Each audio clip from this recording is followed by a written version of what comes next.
The coat hits her shoulders before she even looks up. Derek doesn't ask permission. Doesn't wait for her to notice him standing there in the fluorescent glare of St. Vincent's Memorial Hospital at 2 in the morning. He just peels the worn brown fabric off his own back and drapes it over the trembling woman sitting barefoot on the cold tile floor. Her silk dress is soaked through. Rain-streaked. Expensive, he thinks, but ruined now. Her hair falls in dark tangles across her face, and when she finally lifts her head, her eyes are swollen and red, completely hollow. "You'll freeze sitting here like that," he says quietly. She stares at him. Through him. Her lips part like she wants to speak, but nothing comes out.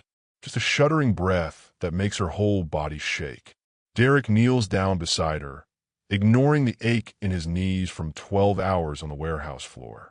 His hands are rough, calloused, the kind that tells stories without words.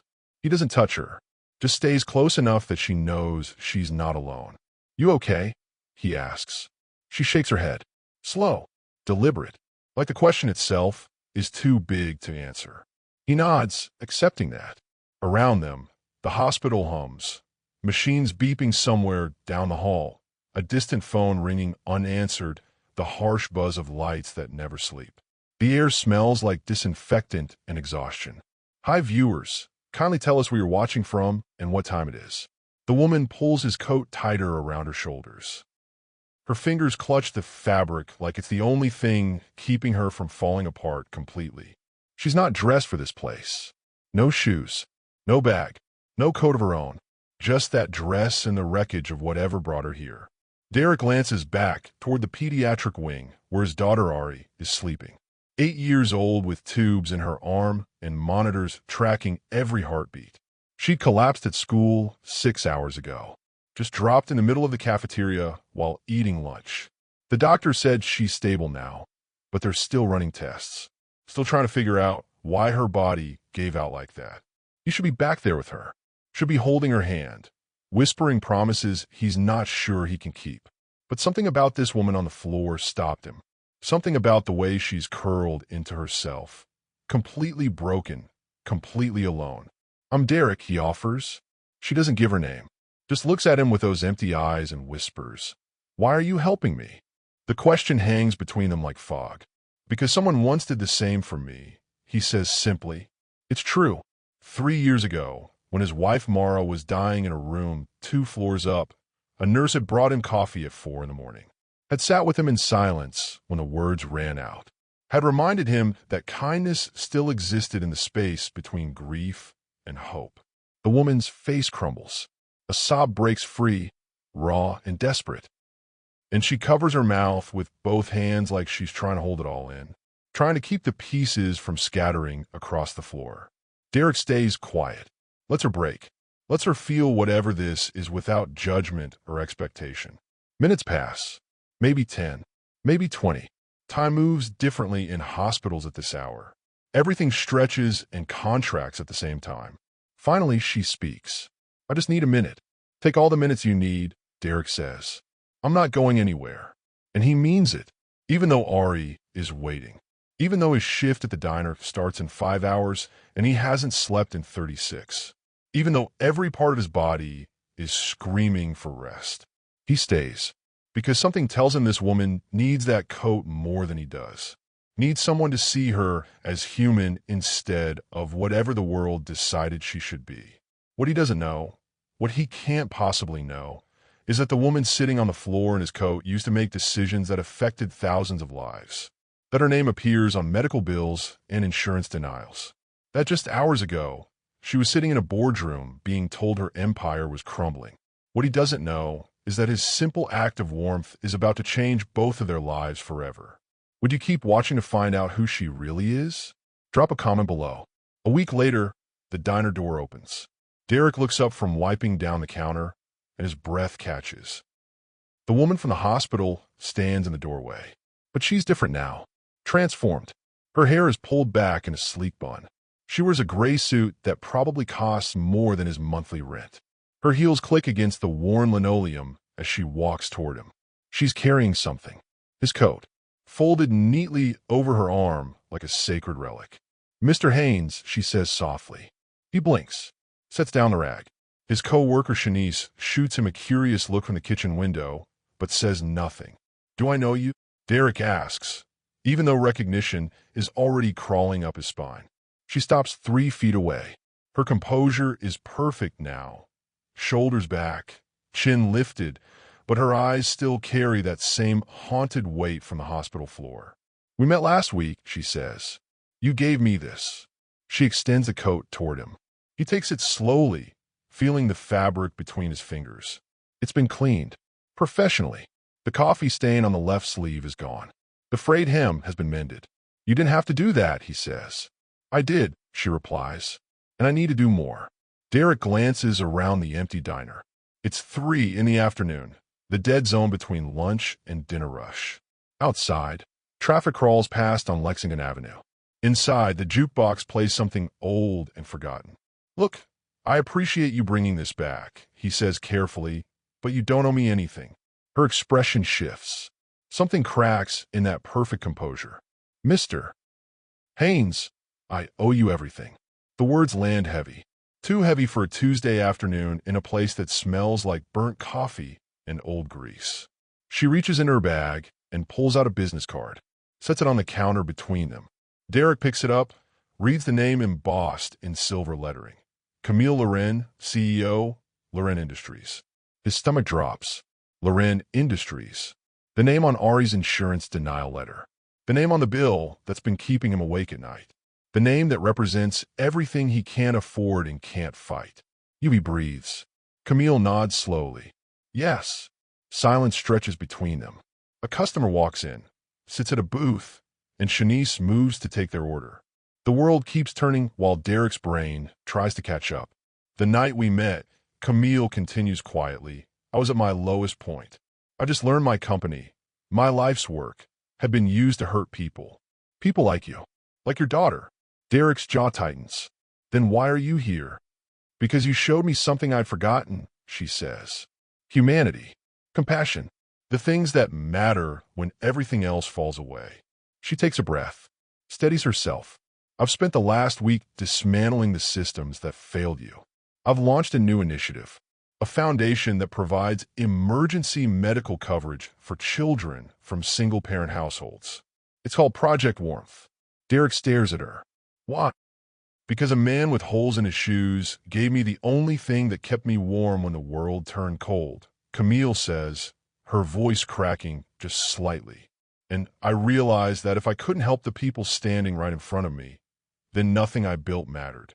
She slides another document across the counter. An envelope. "Your daughter's surgery is covered.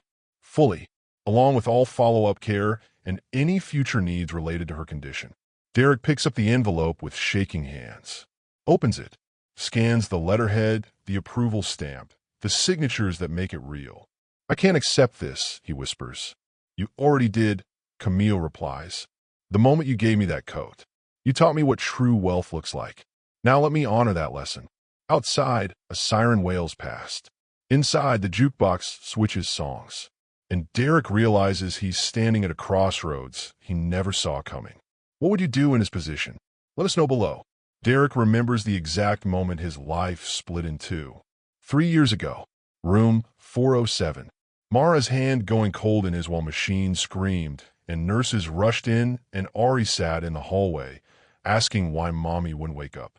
He'd worked construction back then. Good money, union benefits, a future that looked stable. But medical bills don't care about stability. Cancer doesn't care about plans. And when Mara finally stopped fighting, Derek was left with a mortgage, a daughter, and debt that swallowed everything.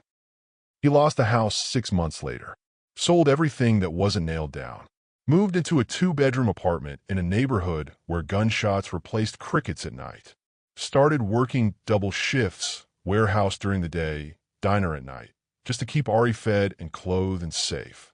She never complained. Not once. Even when her shoes got too small or her winter coat didn't zip anymore. Even when they ate rice and beans for dinner 3 nights straight. She'd just smile at him with Mara's eyes and say, "It's okay, Daddy. We have each other." That's what kept him going. That smile. That trust. That unshakable belief that he'd figure it out somehow. But the night Ari collapsed, Derek felt that old fear crawling back. The same fear from room 407. The same helplessness. The same rage at a world that takes and never stops taking. He'd carried her into the emergency room himself. Wouldn't let the paramedics touch her. Just held her tiny body against his chest and ran through those automatic doors like his life depended on it. Because it did. The doctors stabilized her. Said it was likely a combination of malnutrition and stress. That her body had been running on empty for too long. That she needed rest, proper nutrition, and follow-up care they couldn't afford. Derek sat in the waiting room afterward, staring at the wall, trying to figure out which bill to skip this month. Rent or electricity? Food or medicine? The math never worked. It never added up. That's when he heard the crying. That's when he saw Camille on the floor, barefoot and broken, looking like she'd lost everything too. He didn't think, just acted. Gave her the coat because that's what Mara would have done. That's what you do when someone's drowning right in front of you. You reach out, even if you're barely treading water yourself. Now, standing in the diner with Camille's envelope in his hands, Derek realizes that moment changed everything. That small act of warmth started a chain reaction he never could have predicted. He looks at Camille, really looks at her, sees past the expensive suit and the corporate title, sees the woman who sat on a hospital floor at 2 in the morning, completely alone, completely lost. Why me, he asks. Why now? Camille's expression softens. Because you reminded me what matters. And because I've spent too long building walls instead of bridges. She gestures to the envelope. This isn't charity, Mr. Haynes. It's a partnership. I need people like you. People who understand what it's like to fall through the cracks, to help shape this foundation, to make sure it actually helps instead of just looking good on paper. Derek's hands tighten around the envelope. I'm not qualified for that. You're the most qualified person I know, Camille says firmly. You've lived it. You've survived it. And you still found it in yourself to help a stranger when you had nothing left to give. That's the kind of wisdom money can't buy. A customer calls out for more coffee. Shanice handles it. The world keeps moving while Derek stands frozen at this impossible crossroads. He thinks about Ari, about the surgery she needs, about the future he couldn't promise her before this moment. He thinks about Mara, about the lessons she taught him, about kindness and courage and doing the right thing even when it costs everything. And he thinks about the woman in front of him, about second chances and redemption and the strange way grace sometimes arrives in the most unexpected packages. Could Derek trust someone from the very system that failed him? The hospital corridor stretches empty at 2:47 a.m. Derek walks these halls like a ghost, coffee cup in hand, exhaustion carved into every line of his face. Ari is finally sleeping. The 4-drip keeps steady rhythm beside her bed. The monitors beep their reassuring pattern. But sleep won't come for him. Never does in places like this. He rounds a corner toward the waiting area and stops. A woman sits on the floor. Not on a chair. Not on a bench. On the cold tile, knees pulled to her chest, head bowed, shoulders shaking. She's dressed wrong for this place. That's his first thought.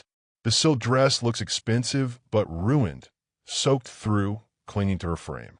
No shoes. No coat.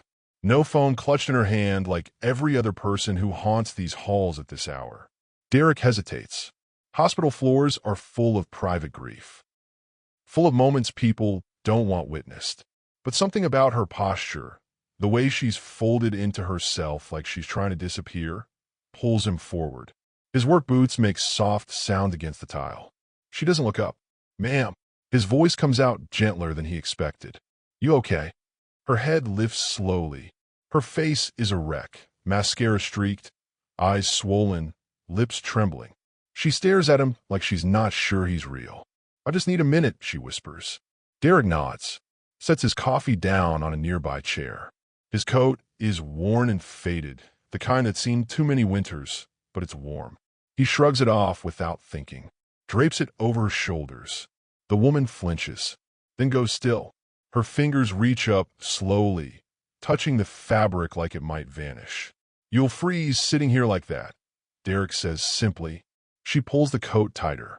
A fresh sob breaks free, raw and desperate. She covers her face with both hands. Derek kneels down beside her. Not too close, just close enough that she knows she's not alone. The fluorescent lights buzz overhead. Somewhere down the hall, a monitor alarm sounds and then silences. The air smells like antiseptic and old coffee. "I'm Derek," he offers quietly. She doesn't respond, just keeps crying into his coat, her whole body shaking with it. He waits, doesn't push, doesn't ask questions she can't answer. Just sits with her in that cold hallway while the hospital breathes around them. Minutes stretch. 5, 10, 15. Time loses meaning at this hour. Finally, her breathing steadies. She lowers her hands, looks at him with those red, swollen eyes. "Why are you helping me?" she asks. Her voice sounds broken. Used up. Derek considers the question. Thinks about Mara. About the nurse who brought him coffee when his wife was dying. About the stranger at the grocery store who paid for his groceries when his car got declined. About all the small mercies that kept him standing when the world tried to knock him down. "Because someone once did the same for me," he says. The words land softly between them. The woman's face crumbles again, but she doesn't look away. She studies him like she's trying to understand something, like he's a puzzle she can't solve. "My daughter's in there," Derek continues, nodding toward the pediatric wing. "Collapsed at school today. Doctors say she'll be okay, but..." He trails off. Doesn't finish the thought. Doesn't need to. The woman nods slowly. Understanding passes between them, the kind you can't fake. The kind that only comes from standing in the same dark place. "I'm sorry," she whispers. "Not your fault," Derek says. He picks up his coffee, takes a sip. It's gone cold. "You got people coming? Someone I can call?" She shakes her head. "No one." The words hang heavy. Derek knows that particular kind of alone. The kind where you're surrounded by a city of millions, but can't think of a single person to call at 3 in the morning. "Well," he says, "you're not alone right now." Her eyes well up again. She opens her mouth, closes it, opens it again. I don't even know what to say. Don't have to say anything. They sit in silence. The hospital continues its endless rhythm around them. A doctor walks past, barely glancing their way. A family huddles together near the elevators. Life and death sharing the same space like they always do in places like this. The woman pulls his coat tighter. "This is the kindest thing anyone's done for me in years." Derek shrugs. "It's just a coat." "No," she says firmly. "It's not." Something in her voice makes him look closer. Makes him see past the ruined makeup and the bare feet. Makes him wonder what kind of storm brought her here. But he doesn't ask. Some stories tell themselves in their own time. "You can keep it as long as you need," Derek says, standing slowly. His knees protest. "I should get back to my daughter." The woman nods. Doesn't let go of the coat. "Thank you. Don't mention it." He turns to walk away. Takes 3 steps before her voice stops him. "Wait." Derek looks back. She's standing now, his coat wrapped around her like armor. Her bare feet look small against the cold tile. "What's your name again?" "Derek." "Derek Haynes."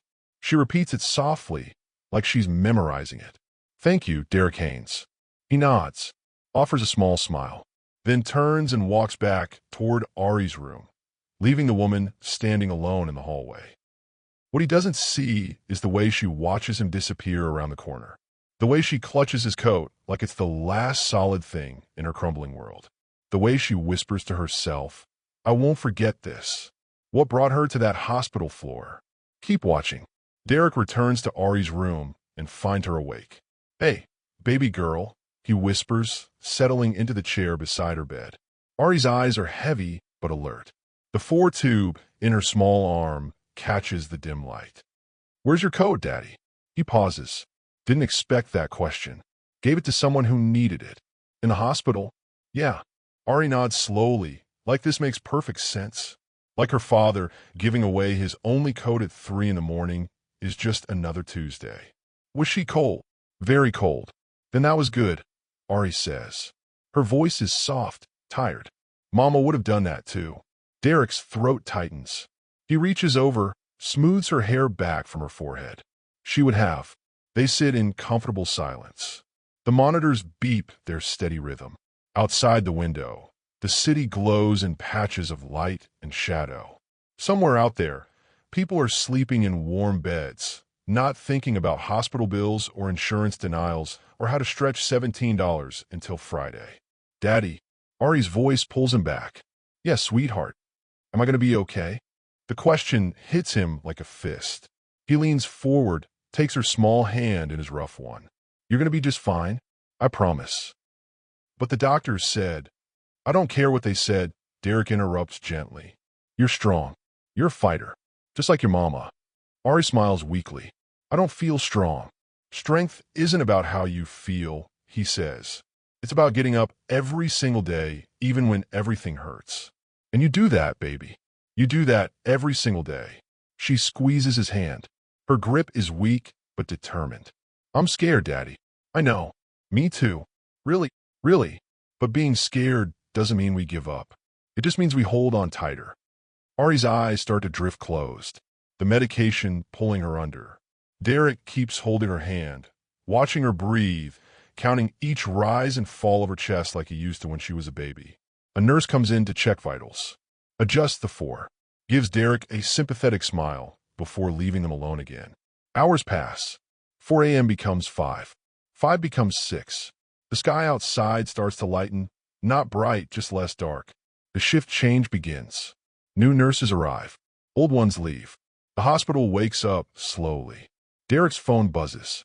A text from his supervisor at the warehouse. You coming in? He types back. Family emergency. Need the day. The response is immediate. That's the 3rd time this month. Derek stares at the screen. Knows what's coming. Can feel the other shoe about to drop. We'll talk when you get back. Translation. You're on thin ice. One more absence, and you're done. He sets the phone down. Rubs his face with both hands. The math runs through his head automatically. Warehouse job pays the rent. Diner job pays everything else. Lose one, the whole house of cards collapses. But Ari's alive. That's what matters. Everything else is just noise. He's about to close his eyes for just a minute when footsteps approach. Not a nurse. These footsteps are different. Deliberate. Purposeful. A hospital billing clerk appears in the doorway. Young guy, clipboard in hand. Expression carefully neutral. Mr. Haynes? Derek straightens. Yeah. I need to talk to you about your daughter's account. Here it comes. The conversation he's been dreading. The numbers that don't make sense. The choices that aren't really choices. Her insurance lapsed. The clerk continues, glancing at his clipboard. Last month. Did you know that? Yeah, I know. The procedure she needs is going to cost approximately $6,000. That's what the hospital's assistance program. Without insurance, you're responsible for the full amount. $6,000. Might as well be $6 million. Can I set up a payment plan? Derek asks, even though he knows the answer. You need to put down at least 20% up front. $1,200. Derek's savings account has $237 in it. His checking has less. And if I can't do that, the clerk's expression flickers, just for a second, with something like sympathy. Then we'll have to discuss other options. But Mr. Haynes, your daughter needs this procedure. Soon. I know. So what do you want to do? Derek looks at Ari, sleeping peacefully in the bed. Looks at her small chest, rising and falling. Thinks about Mara. About promises made and kept. About doing whatever it takes. Do the procedure, he says quietly. I'll figure out the money. The clerk nods. Makes a note on his clipboard.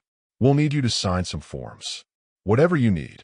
The clerk starts to leave, then pauses. For what it's worth, Mr. Haynes, I hope you do figure it out. She's a sweet kid. Then he's gone, and Derek is alone again with his sleeping daughter and a debt he has no idea how to pay. He pulls out his phone, starts scrolling through contacts, tries to think of anyone he could ask for help, but the list is short, too short. Most of the people he knows are fighting their own battles, drowning in their own debt. He's about to give up when movement catches his eye. Someone's standing in the doorway. The woman from the hallway, still wearing his coat. But she's not alone now. 2 hospital security guards flank her, hands on their belts, expressions hard. Ma'am, you need to come with us, one of them says. She doesn't move, just stands there staring at Derek with those haunted eyes. This is private property, the other guard adds. You can't just sleep in the hallways. That's when Derek understands. They think she's homeless, think she's trespassing, think his coat is proof of her desperation instead of his kindness. The first guard reaches for her arm, and something in Derek snaps. What happens when kindness meets cruelty? Find out next. Derek's chair scrapes against the floor as he stands. Hey, his voice cuts through the quiet hallway. Sharp, protective. She's with me. Both guards turn. The older one, gray hair, thick neck, sizes Derek up in seconds. Takes in the cheap shoes, the wrinkled work shirt, the exhaustion etched into every line of his face. Sir, this doesn't concern you, the guard says. Actually, it does. Derek walks toward them slowly. That's my coat she's wearing. I gave it to her. She's not trespassing. The younger guard looks uncertain now, glances at his partner. Sir, we received a complaint. I don't care about your complaint, Derek interrupts. His hands are steady, but his jaw is tight. She's having a rough night. Just like me. Just like half the people in this building. That doesn't make her a criminal. The woman, Camille, though he still doesn't know her name, stares at him, her eyes wide, disbelieving, like she can't understand why this stranger is standing between her and a uniformed authority. The older guard steps forward. Look, buddy, we're just doing our job. This woman was found sleeping on the floor. She wasn't sleeping. She was sitting. There's a difference. Either way, hospital policy. Hospital policy can wait 5 minutes while you show some basic human decency. Derek's voice doesn't rise, but it hardens. She's not bothering anyone. She's not asking for anything. She's just trying to get through whatever hell brought her here. Same as everybody else. A nurse walking past slows down. Watches. The tension in the hallway thickens. The older guard's hand moves toward his radio. Sir, if you don't step back. Or what? Derek challenges. You'll arrest me for defending someone who needs defending? Go ahead. My daughter's right there in that room. You'll have to drag me past her. The younger guard shifts uncomfortably. Look, we don't want trouble. Then don't cause it, Derek says flatly. Walk away. Let her be. Silence stretches. 5 seconds. 10. The fluorescent lights buzz overhead. Someone's phone rings down the hall and goes unanswered. Finally, the older guard exhales sharply. You're vouching for her? Yes. She stays out of trouble. It's on you. Fine. The guards exchange looks. Some unspoken conversation passes between them. Then they step back. The older one points at Camille. You cause any problems, we're coming back. Understood. She nods mutely. The guards walk away. Their footsteps echo down the corridor until they disappear around the corner. Derek turns to Camille. She's trembling. The coat pulled tight around her shoulders like armor. Tears stream down her face, silent, unstoppable. You didn't have to do that, she whispers. Yeah, I did. They could have arrested you. Wouldn't be the first time someone with a badge tried to make my life harder. Derek runs a hand over his face. The adrenaline is fading now, leaving only exhaustion. You okay? She shakes her head. No, but I'm better than I was 5 minutes ago. They stand there in the hallway. Two strangers bound by kindness and circumstance. The hospital continues its endless rhythm around them. Machines beeping, doors opening and closing. Life and death sharing the same sterile space. I don't even know your name, Derek says finally. She hesitates. Opens her mouth. Closes it. Like the simple act of giving her name carries weight she's not ready to bear. It's okay, Derek adds quickly. You don't have to tell me. He pauses, searches for the right words. I just want to make sure you're safe. Safe, she repeats. The word sounds foreign in her mouth. I don't know what that means anymore. Derek nods, understands that feeling more than he'd like to admit.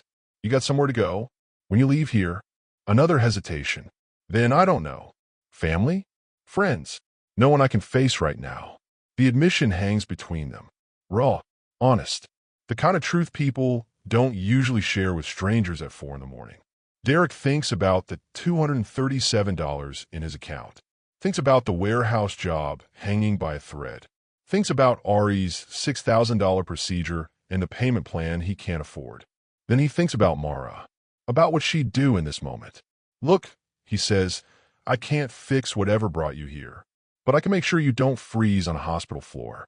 He reaches in his pocket, pulls out a crumpled $20 bill. There's a diner 3 blocks west. Open 24 hours. Get yourself some coffee. Something to eat. Warm up. Camille stares at the money like it's a live grenade. I can't take that. You can. You will. Derek presses it into her hand. Consider it a loan. Pay me back when things get better. You don't understand. I understand plenty, he interrupts gently. I understand you're hurting. I understand you're alone. And I understand that sometimes the smallest things, a coat, $20, someone standing up for you, can make the difference between giving up and holding on. Fresh tears spill down her cheeks. She clutches the 20 like it's sacred. Why are you doing this? Because someone has to, Derek says simply. And right now, I'm as someone who's here. He turns to head back to Ari's room. Takes 2 steps before Camille's voice stops him. Wait. He looks back. She's standing straighter now. The coat wrapped around her like borrowed strength. Her bare feet planted firmly on the cold tile. I'm Camille. Nice to meet you, Camille. And I promise you, she continues, her voice steadying, I will pay you back. Not just the $20. Everything. This kindness. This. She gestures helplessly at the space between them. I don't know how yet, but I will. Derek offers a tired smile. Just take care of yourself. That's payment enough. He walks back to Ari's room, settles into the chair beside her bed, watches his daughter sleep while the sky outside shifts from black to dark blue to pale gray. He doesn't see Camille stand in that hallway for another 10 minutes. Doesn't see her pull out a phone, expensive, cracked screen, and make a single call. Doesn't hear her whisper to someone on the other end, I need to fix this. All of it. Starting now. And he doesn't see her walk toward the exit, his coat still wrapped around her shoulders, his $20 clutched in her hand like a promise she intends to keep. Sometimes the people we save end up saving us. Keep watching. The black car pulls up to the diner at 2:14 p.m. on a Thursday. Derek is wiping down tables when the door opens. He looks up, rag in hand, and freezes. Camille steps inside, but she's transformed. The disheveled woman from the hospital floor is gone. In her place stands someone powerful, gray suit perfectly tailored, hair swept back in a sleek bun, heels that click with authority against the worn linoleum. His coat is folded over her arm. Shanice stops mid-pour at the coffee station. 2 customers at the counter turn to look. The whole diner seems to hold its breath. Camille walks straight to Derek. Stops 3 feet away. Mr. Haynes. He sets down the rag slowly. Do I know you? Something flickers in her eyes. Pain. Gratitude. Determination. We met last week. At St. Vincent's. Recognition crashes over him like a wave. The woman on the floor. The guards. The coat. You came back. I told you I would. She extends the coat toward him. I had it cleaned. Derek takes it. The fabric feels different. Professional. The coffee stain is gone. The frayed seems mended. It looks better than it has in years. You didn't need to do that, he says. I needed to do much more than that. Camille reaches into her bag, pulls out a business card, sets it on the table between them. Derek picks it up, reads the name embossed in silver. Camille Loren, CEO, Loren Industries. His blood runs cold. Loren Industries. The name on Ari's denial letter. The name on the bill that's been crushing him for weeks. The name that represents everything broken in a system that's supposed to help people. He breathes. Camille's composure cracks slightly. Yes. The diner suddenly feels too small. Too hot. Derek's grip tightens on the card until it bends. Why are you here? Because I need to tell you something. Her voice is steady, but her hands aren't. They tremble slightly at her sides. The night we met, I was at my lowest point. My company, my life's work, had been exposed for denying claims to people who needed help. People like you. Like your daughter. Derek's jaw clenches. So you knew. When I was sitting there worried about how to pay for Ari's surgery. You knew your company was the reason I couldn't. No. Camille shakes her head firmly. I didn't know until later. The board had been operating behind my back, making decisions that destroyed lives to protect profit margins. When I found out, when I tried to stop it, she pauses. Takes a breath. They tried to destroy me instead. Good, Derek says coldly. The word lands like a slap. Camille flinches, but doesn't look away. I deserve that. I deserved worse. I built something that hurt people. That makes me responsible, whether I knew the details or not. Shanice moves closer, protective. Derek, you want me to? It's fine, he says quietly. Then to Camille. Why are you really here? Camille reaches in her bag again, pulls out a folder, sets it on the table. Because you taught me something that night. Something I'd forgotten. That power means nothing if you don't use it to help people. Derek doesn't touch the folder. What is this? Your daughter's medical coverage. Fully reinstated. The surgery, all follow-up care, any future needs related to her condition. Covered. The words don't make sense at first. Derek's brain struggles to process them. What? I've launched a new foundation. Camille continues, her voice gaining strength. Project Warmth. Named after what you gave me that night. It provides emergency medical coverage for children from single-parent low-income households. Your daughter is the first recipient. Derek's hands shake. He opens the folder, scans the letterhead, the approval stamps, the signatures that make it real. $6,000. Gone. Just like that. I can't accept this, he whispers. You already did, Camille says gently. The moment you gave me your coat. The moment you defended me from those guards. The moment you gave me $20 when you probably needed it more than I did. She steps closer. You show me what true wealth looks like, Mr. Haynes. It's not the money in your account or the title on your door. It's the willingness to give when you have nothing left. That's power. That's strength. And that's what I want this foundation to represent. Derek looks up at her, sees the woman from the hospital floor and the CEO standing before him as the same person. Both broken, both trying to do better. Why me, he asks again. Because you're the kind of person who kneels beside a stranger at 3 in the morning and asks if they're okay. Because you're the kind of father who tells doctors to do the surgery even when you don't know how you'll pay. Because you're exactly the kind of voice this foundation needs. She pulls out another document. I want you to be a community advisor. Help me make sure we're actually helping people. That we're not just another system that looks good on paper, but fails the people who need it most. Derek stares at the paper, at the salary listed at the top. More than he makes in 3 months at the warehouse and diner combined. I'm not qualified for this, he says. You're the most qualified person I know, Camille counters. You've lived it. You've survived it. You know what families need because you're living that reality every single day. Shanice touches Derek's shoulder. Maybe you should think about it. He looks at the folder, at the business card, at Camille's face, no longer the broken woman from the hallway, but someone fighting to make things right. I need time, he says finally. Take all the time you need, Camille replies. But your daughter's coverage starts today. No matter what you decide about the position. She turns to leave, gets halfway to the door before Derek's voice stops her. Camille. She looks back. Thank you. The words feel inadequate, but they're all he has. She smiles, small, genuine, weighted with everything unsaid. No, Mr. Haynes. Thank you. You gave warmth to someone who'd forgotten what it felt like. Now let me return it. The door chimes as she leaves. The black car pulls away, and Derek stands in the middle of the diner, holding a folder that changes everything. What would you do with a second chance? Drop your thoughts below. 3 months later, Derek walks into a boardroom he never imagined he'd see. Floor-to-ceiling windows overlook the city. Leather chairs surround a massive oak table. Everything gleams with the kind of money that feels impossible to someone who's counted pennies most of his life. But he's here, Project Warmth Community Advisor. The title still feels strange on his tongue. Camille sits at the head of the table.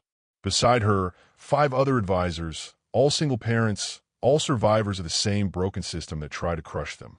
Jamal from Chicago, Keisha from Atlanta, Marcus from Detroit, Nia from Houston, Tasha from Oakland, each with stories that mirror Derek's, each fighting to make sure no one else falls through the same cracks. Let's begin, Camille says. Her voice carries authority, but also warmth. The distance between CEO and community advisor has narrowed over these months. We've processed 473 applications in the last quarter. We've approved 412. Keisha leans forward. What happened to the 61 we didn't approve? Most didn't meet eligibility requirements, Camille explains. Either income was too high or the medical need wasn't urgent. but we've connected each family with other resources that might help. That's not good enough, Derek says quietly. The room turns to him. He's learned to speak up in these meetings. Learned that his voice, the voice of someone who lived it, matters here. Explain, Camille prompts.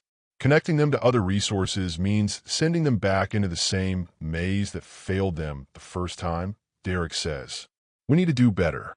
Either expand our criteria or partner with organizations that can catch the people we miss. Camille nods slowly. What do you suggest? Create a safety net beneath the safety net. A rapid response fund for cases that fall just outside our guidelines, but still represent genuine need. Give the advisors discretionary power to approve emergency cases on the spot. Jamal jumps in. That could be risky. Opens us up to fraud. So, does any system that requires trust, Derek counters. But the alternative is watching families drown while we debate paperwork.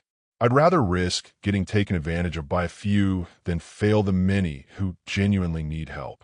Silence settles over the table. Camille studies Derek with something like pride in her eyes. Motion approved. We'll establish a rapid response fund. Advisors will have authority to approve up to $5,000 in emergency cases pending full review. The meeting continues. Applications reviewed. Policies debated. Stories shared. Each case represents a real family, a real child, whose life hangs in the balance of these decisions. When they break for lunch, Camille catches Derek in the hallway. You found your voice, she says. He shrugs. Just saying what needs saying. It's more than that. She hands him a tablet. I want you to see something. Derek takes it. On screen, a news segment plays.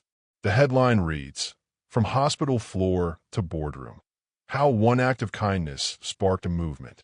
The reporter interviews a mother whose son received coverage through Project Warmth. Then a father whose daughter got the surgery she needed. Then another, and another. 12 families. 12 lives changed. At the end, the reporter turns to the camera. The foundation's origin story has captured national attention. A single father working 2 jobs gave his coat to a stranger at a hospital.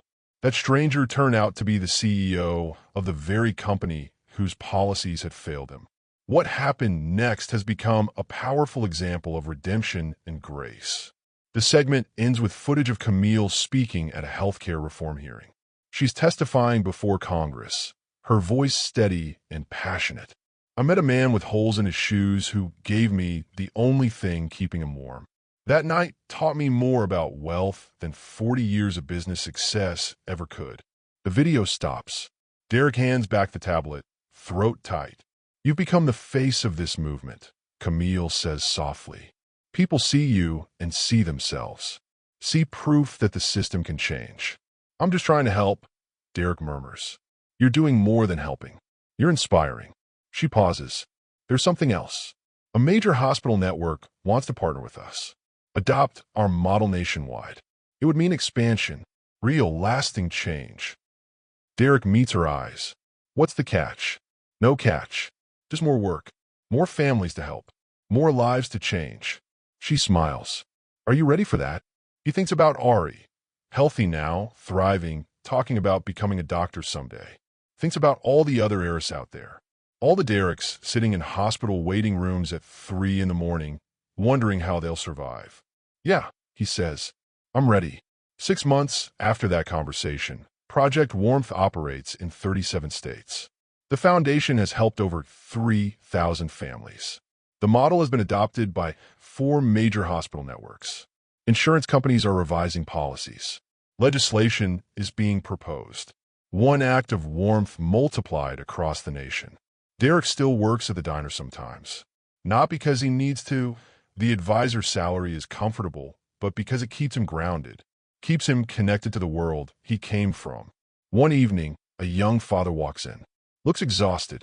Orders coffee with shaking hands. Derek recognizes that look, the barely holding on, the drowning in slow motion. He slides a business card across the counter. You got kids? The man nods. 2. My youngest, she's sick. Hospital bills are crushing us. Take this, Derek says gently. Call that number tomorrow. Ask for the Project Warmth application. Tell them Derek sent you. The man picks up the card, studies it like it might be a trick. What is this? A chance, Derek says. Same one I got. Pass it forward when you can. One small act can change everything. Have you experienced this? Share your story below. The auditorium holds 2,000 people but feels intimate somehow. Derek stands backstage, adjusting his tie for the third time. Ari sits beside him, now 11 years old, wearing a yellow dress she picked out herself. She squeezes his hand. You nervous, Daddy? Terrified, he admits. You'll be great. She grins. Just tell him the truth. The truth. Such a simple concept. Such a powerful weapon against systems built on indifference. An organizer appears. Mr. Haynes? You're up in 5. Derek nods. Stands. Ari hugs him tight. Make Mama proud. Every day, baby girl. Every day. He walks to the wings. On stage, Camille is wrapping up her introduction. 3 years ago, a man gave me his coat in a hospital hallway. He didn't know who I was. Didn't know I could help him. He just saw someone who needed warmth and gave what he had. Her voice catches slightly. That moment changed both our lives. Please welcome Derek Haynes. Applause fills the space. Derek walks into the lights. The podium feels too tall, but he adjusts the microphone and looks out at the sea of faces. Healthcare workers, social workers, single parents, advocates, all gathered for the National Healthcare Reform Summit, all waiting to hear how one coat became a revolution. I'm not used to stages like this, Derek begins. I'm used to hospital waiting rooms at 3 in the morning, diners that smell like burnt coffee, warehouse floors where your back breaks before your spirit does. Heads nod throughout the audience. They understand. 3 years ago, I was drowning. My daughter collapsed at school. I had no insurance, no savings, no plan except to keep moving forward because stopping meant giving up, and giving up wasn't an option when she needed me. He pauses, gathers himself. That night, I met someone on a hospital floor, someone who looked as lost as I felt, and I did something simple. I gave her my coat, not because I thought it would change anything, but because it was the right thing to do. Camille watches from the side of the stage, eyes glistening. I didn't know she was a CEO, Derek continues. Didn't know she had power to move mountains. I just knew she was cold and alone and human. Same as me. Same as all of us when the world strips away everything except what we're made of. The audience leans forward, listening, absorbing. What happened next changed my life. But more importantly, it's changed thousands of lives. Because Project Warmth isn't about one coat or one moment. It's about recognizing that every person sitting in those hospital waiting rooms deserves dignity, deserves help, deserves a system that sees them as human beings instead of account numbers. His voice strengthens. We've helped over 5,000 families now. 5,000 children who got the care they needed. 5,000 parents who didn't have to choose between rent and medicine. 5,000 moments where the system worked the way it should have been working all along. Applause builds, but he raises a hand. But that's not enough. Because for every family we help, there are 10 more waiting, struggling, falling through cracks that shouldn't exist in the richest country in the world. The room grows quiet again, intense. So here's what I want you to take from this. Power isn't about how much you have. It's about what you do with it. Wealth isn't measured in dollars. It's measured in the warmth you give when the world turns cold. And change doesn't start in boardrooms or Congress, though it has to get there eventually. Change starts when one person sees another person suffering and says, "Not on my watch." He looks directly at the audience. Each of you has that power. Whether you're a nurse who brings coffee to a scared parent, a doctor who fights insurance companies for your patients, a social worker who makes calls on your day off, a parent who shares resources with the family next door. That's how we fix this. One act of warmth at a time. Standing ovation. The room erupts. But Derek doesn't bask in it. Just nods once and steps back from the podium. Later, in the lobby, a young woman approaches him. "Mr. Haynes? My daughter was one of your first cases. Leukemia.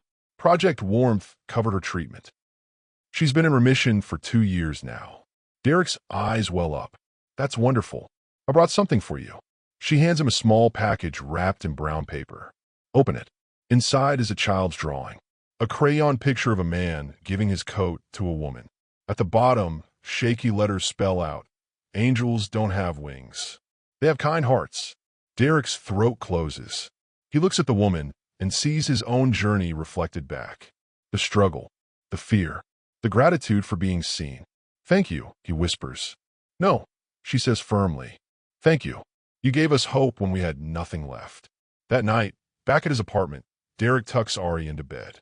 She's reading a medical textbook, already preparing for her dream. "Daddy," she says sleepily. "Yeah, baby. I'm proud of you for helping all those families." He kisses her forehead. "I'm just doing what your mama would have done, what any decent person should do." Still, she yawns. "It matters. You matter." After she falls asleep, Derek sits on his small balcony. The city glows below. Somewhere out there, a parent is sitting in a hospital waiting room. Scared, exhausted, wondering how they'll survive what comes next. And maybe, just maybe, they'll find Project Warmth. Find the help they need. Find proof that kindness still exists in the spaces between desperation and hope. Derek pulls out his phone, opens the Foundation's latest report. 7,000 families help now. Partnerships with 53 hospitals. New legislation pending in 12 states. All because one night, in one hallway, two broken people found warmth in each other's humanity. He thinks about Mara, about the lessons she taught him, about love as action, not just feeling. "We did it," he whispers to the stars. "We're doing it." And somewhere, he likes to think she's smiling. Real change starts with real people. Be someone's warmth today. 5 years after the hospital hallway, Derek receives a call that changes everything again. He's at home when his phone rings. Unknown number. He almost doesn't answer, but something makes him pick up. "Mr. Haynes? This is Senator Patricia Owens. I'm calling about Project Warmth." Derek sits up straighter.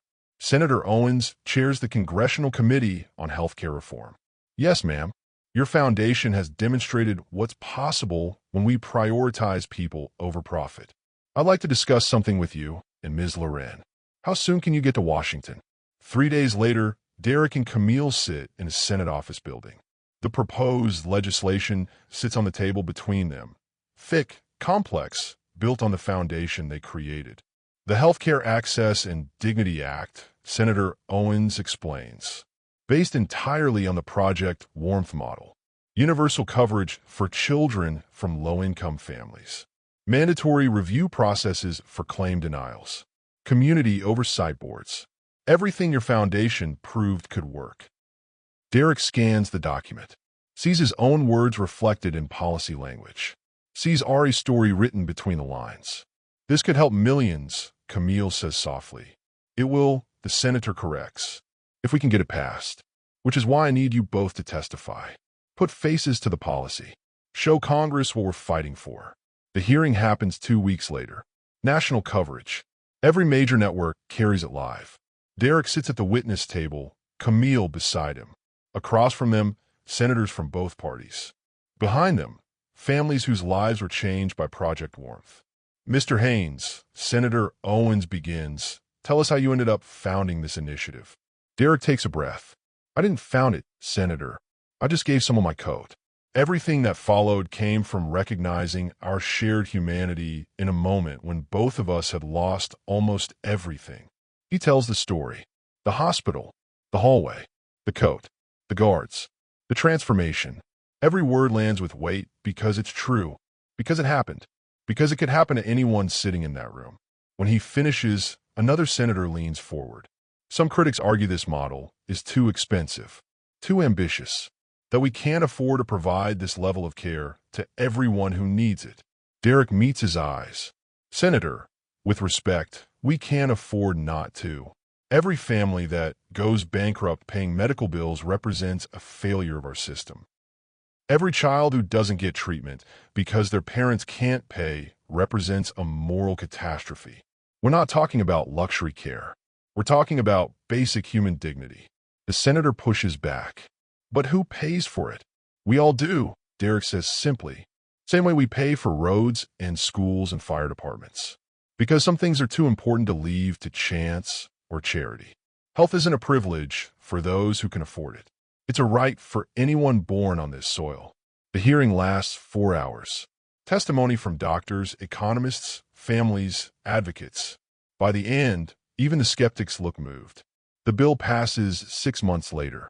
Not perfect, compromised, but real, enforceable, a foundation for further change. On the day it's signed into law, Derek stands in the Rose Garden with Camille, Ari, and representatives from thousands of families helped by Project Warmth. The president speaks about compassion and progress. Cameras flash. History unfolds. But Derek's mind drifts back to that hospital hallway, to the fluorescent lights and cold tile, to a woman who'd lost everything and a man who had nothing left to give. That moment, small, private, witnessed by no one, became a ripple that changed the nation. After the ceremony, Ari tugs his sleeve. "Daddy, they're calling you a hero." Derek shakes his head. "I'm not a hero, baby. I just did what anyone should do. The heroes are the people who took that small act and multiplied it, who turned one coat into a movement. But it started with you," she insists. "It started with all of us," he corrects gently.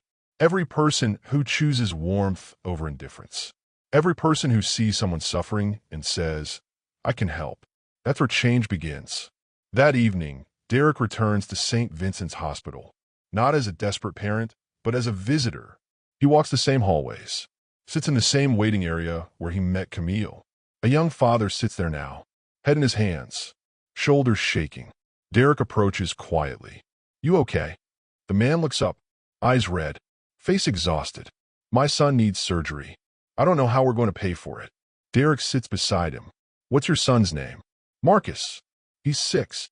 My daughter's name is Ari. She's 13 now. 5 years ago, I sat right where you're sitting. Same fear, same desperation, same impossible math." The father wipes his eyes. "How'd you get through it?" "Someone helped me," Derek says. "And now I'm going to help you." He pulls out his phone, makes a call. "Jamal, I'm at St. Vincent's with a family that needs us. Can you fast-track an application?" Pause. "Perfect. I'll send you the details." He turns back to the father. "Project Warmth is going to cover your son's surgery. All of it. You just need to fill out some paperwork."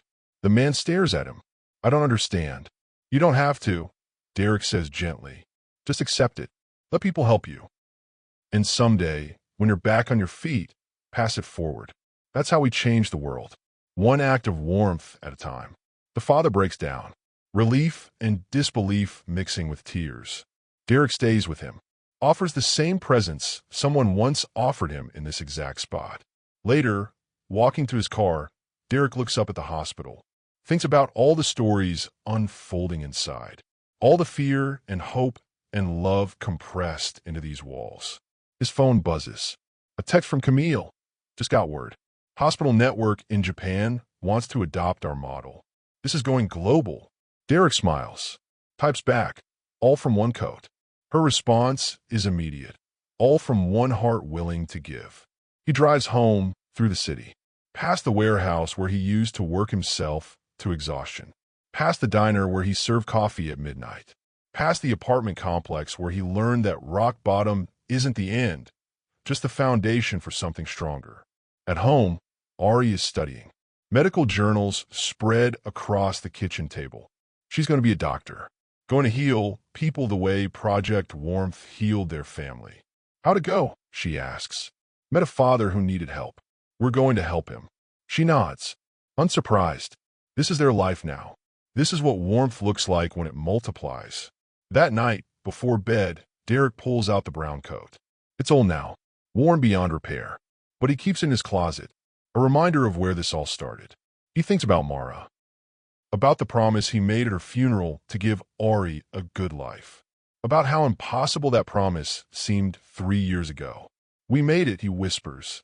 "Different than we planned, but we made it." Outside his window, the city breathes. Somewhere out there, another person is sitting on a cold floor, wondering if anyone cares. Another parent is making impossible choices. Another stranger is one small act of kindness away from transformation. And somewhere, someone will offer their coat. The story continues. The warmth spreads. The world changes, Not all at once, but one person, one moment, one act of grace at a time. This is how we save each other. This is how we survive.